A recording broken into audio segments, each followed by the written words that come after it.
I think it's better for artists to really step in, own it, and embrace it and help shape the narrative of what the future of AI and the arts will look like.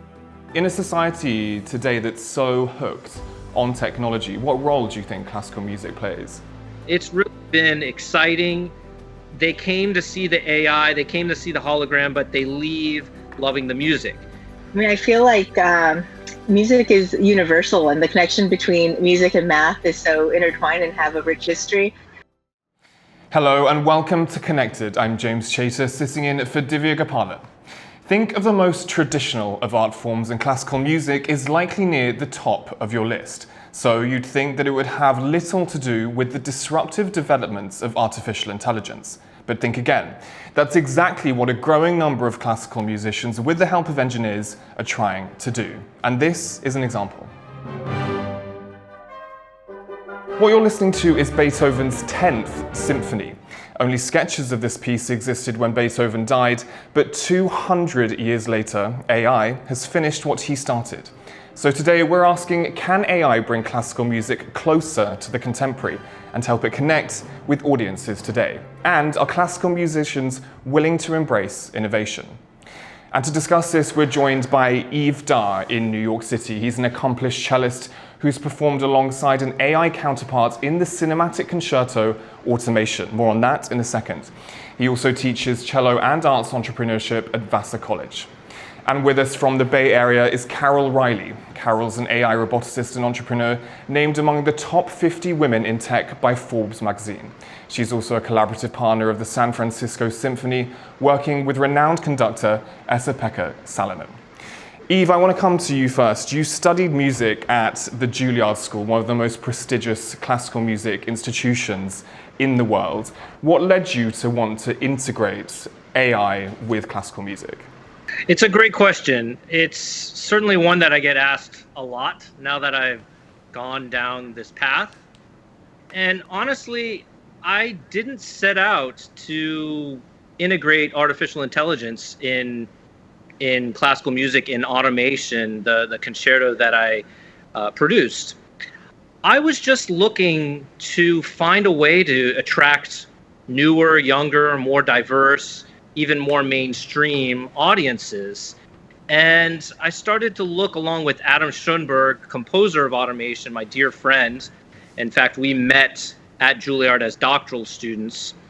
And I always wanted him to write a piece for me, but I didn't want just another piece that would just be premiered and applauded and quickly forgotten. And so my first inspiration was film. And I threw out the question kind of as a joke, wouldn't it be cool if there was a hologram battling me on stage? And, you know, we laughed, but then we started to think about more profoundly current day, how we're so attached to technology, and classical music tends to look backwards. And it really started to just ask all these questions about our relationship with technology. And so this was in the pandemic, and as we were trying to figure out how this holographic, Star Wars sci-fi type cellist could be produced on stage, that's when Adam at Occidental College started having conversation with the computer science department, and we were really made aware that the status of AI today, that there are algorithms that can write original music. And so we were blown away. We said, look, if we're going to have this holographic AI, we're going to be talking about humans and technology. Let's make this second cello part written by AI. And so, I see it as a natural extension of the classical music tradition. We're looking to innovate. We're looking for new sounds. We're looking for drama. We're looking for new characters and how they interplay. And the next step really is artificial intelligence. You've mentioned something there about the attachment to technology in the modern era. I mean, Carol, you must have some opinions on this, being an AI roboticist, but someone that's also collaborated with some of the biggest household names in classical music, like violinist Hilary Hahn and Esa-Pekka Salonen. In a society today that's so hooked on technology, what role do you think classical music plays? I mean, I feel like music is universal, and the connection between music and math is so intertwined and have a rich history.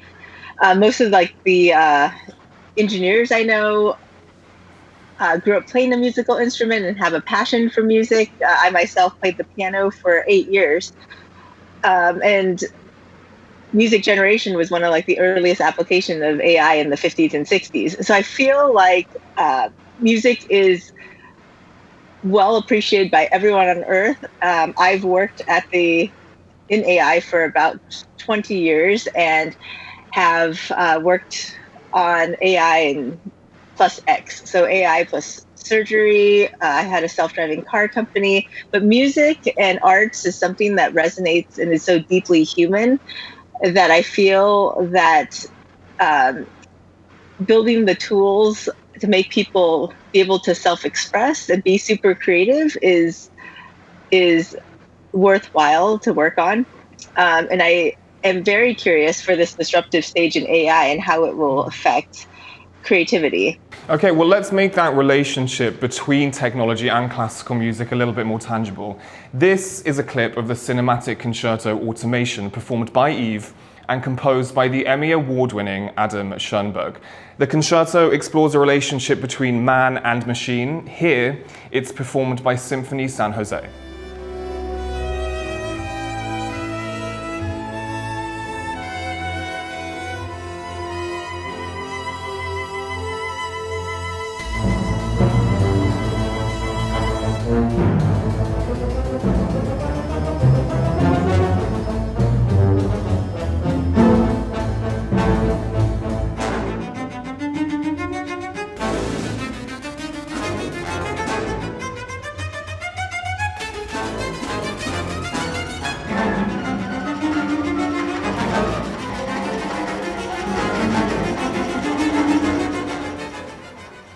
It's really stirring music, Yves. I mean, is this how you think we should appeal to future audiences of classical music? Or do you think that technology, regardless of what form it's in, is always going to be a threat to the future of classical music? The questions swirling about AI are there for a reason, and they're not going to go away. There's this existential crisis, if you will. And I think that artists are, more than just general humanity, are very much scared that they're going to be replaced. And the arts have traditionally been this area that is so human and that it couldn't be replicated. But I don't see it so much as that. I love what Carol said. She treats AI as a tool. And we've always had tools. We've had technological advances in classical music, whether it's the instruments themselves, in the way we write it, in incorporating electronics with acoustic instruments. And it's just the natural evolution of how music is being made, conceived, and consumed. So do I think technology is going to either erase classical music or replace it or be the savior? I think ultimately it ends up in the hands of humans and how we're using it. And just like any tool, there's people that use tools in very mediocre fashion, and there's others that use them very creatively. I still think there's room for old school acoustic music, and it's just a matter of expanding our options. Carol, do you think it's a question of bringing the understanding of these two fields into a kind of closer communion? Because when we talk about art and music, we often talk about creativity. But when we talk about technology and engineering, we often talk about innovation. But don't you think creativity and innovation are really two sides of the same coin? Yeah, I mean, that's a great question. I think they're definitely related. I think great things happen at the intersections between the two fields where it's kind of sticky and messy, and you have to translate between the two different worlds. And the art world and the startup engineering world seem as different as can be. But I really do think that both love building and creating and seeing things in new lights. To kind of go into the nuance of like creativity, I think those are like the the seeds of ideas and original ideas, concepts, and solutions, and ways to imagine new things.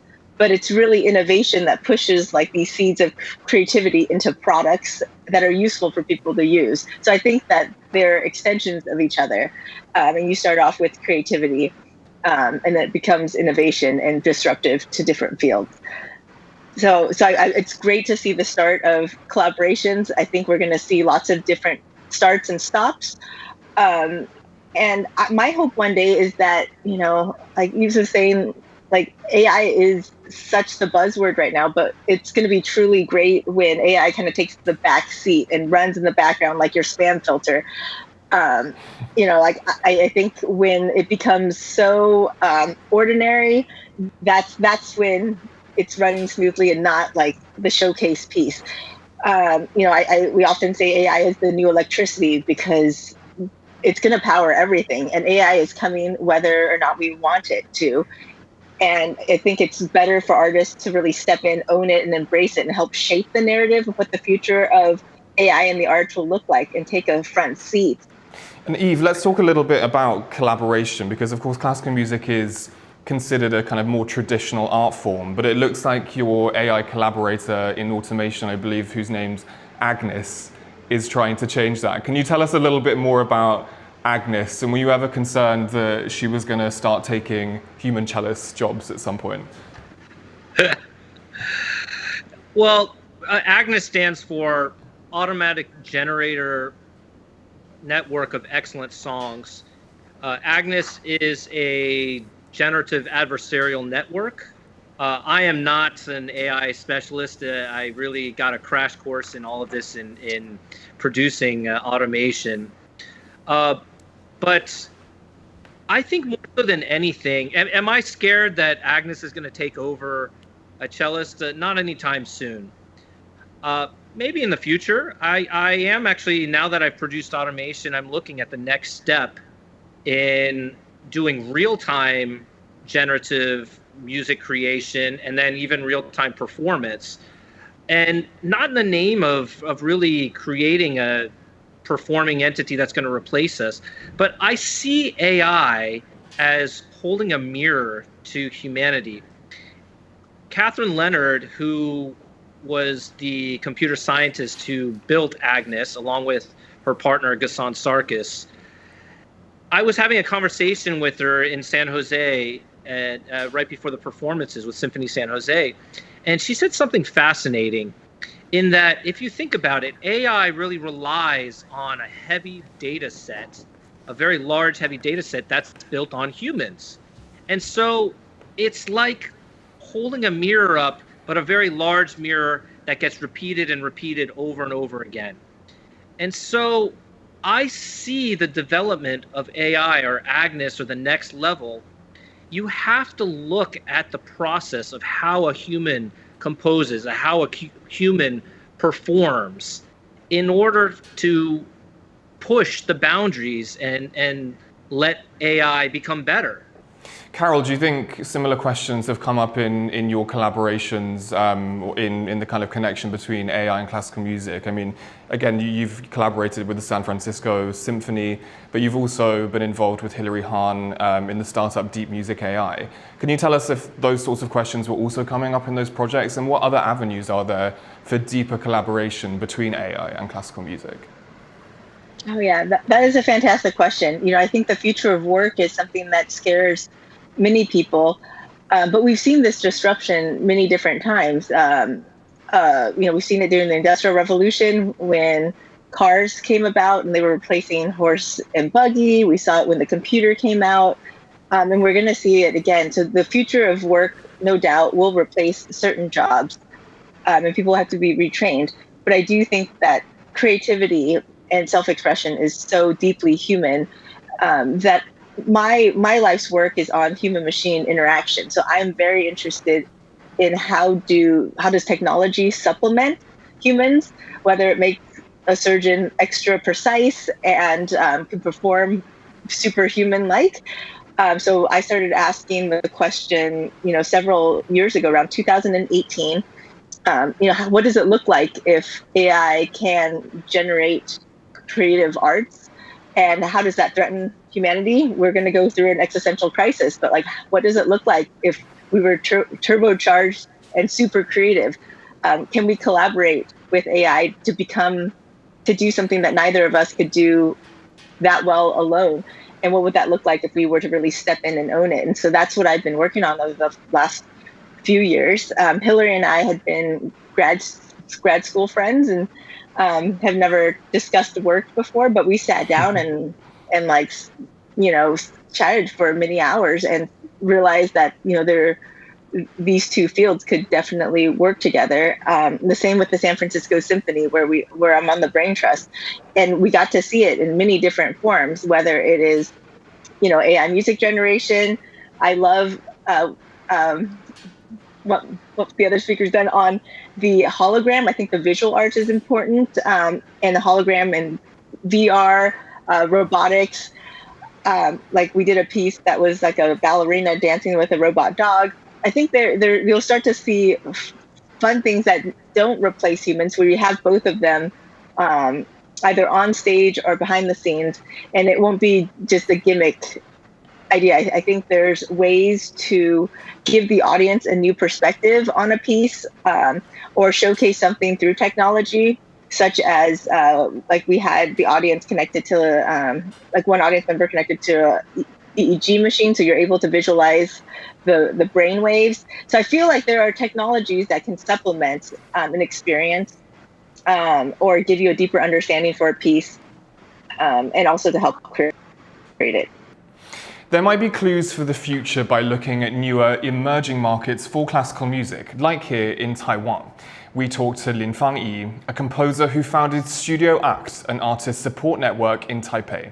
She gave us insight into Taiwan's progressive classical music ecosystem and some of its top arts organizations that are working with technology. 台湾的音乐的创作者非常勇于挑战他们所以前没有接触过的技术，不管是科技的也好，或是各种形式的方法。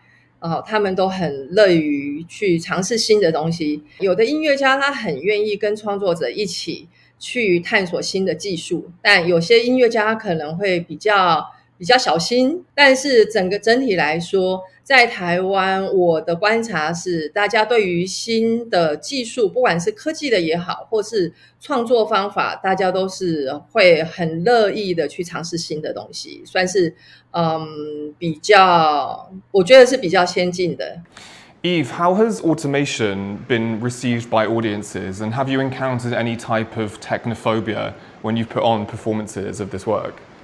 Audiences have generally loved it.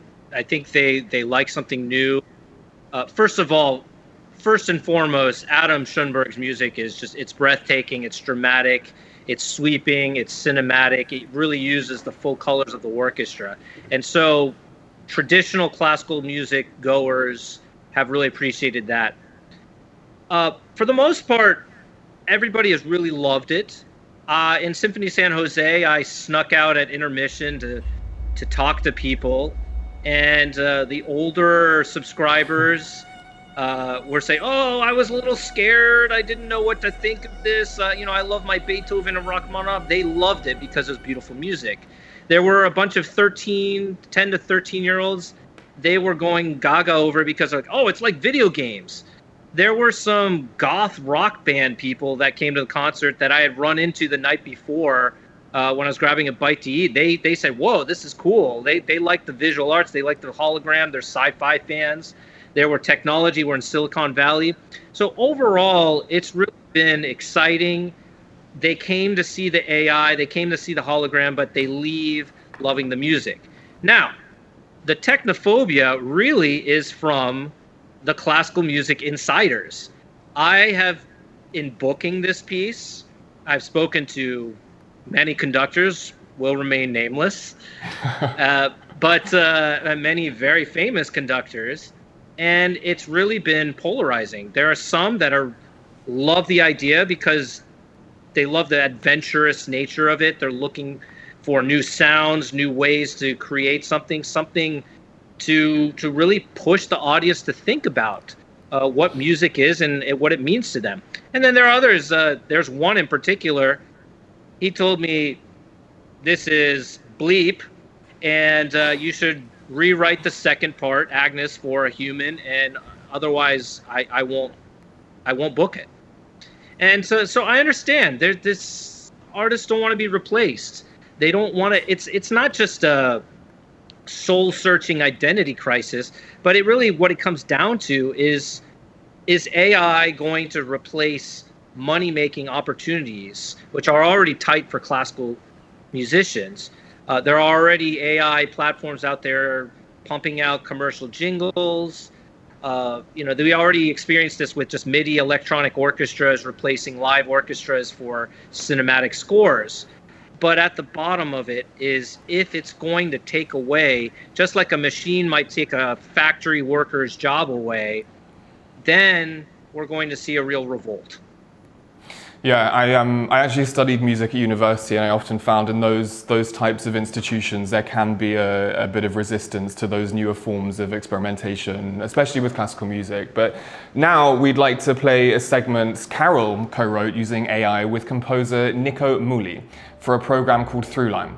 This was commissioned by the San Francisco Symphony specifically for a digital medium.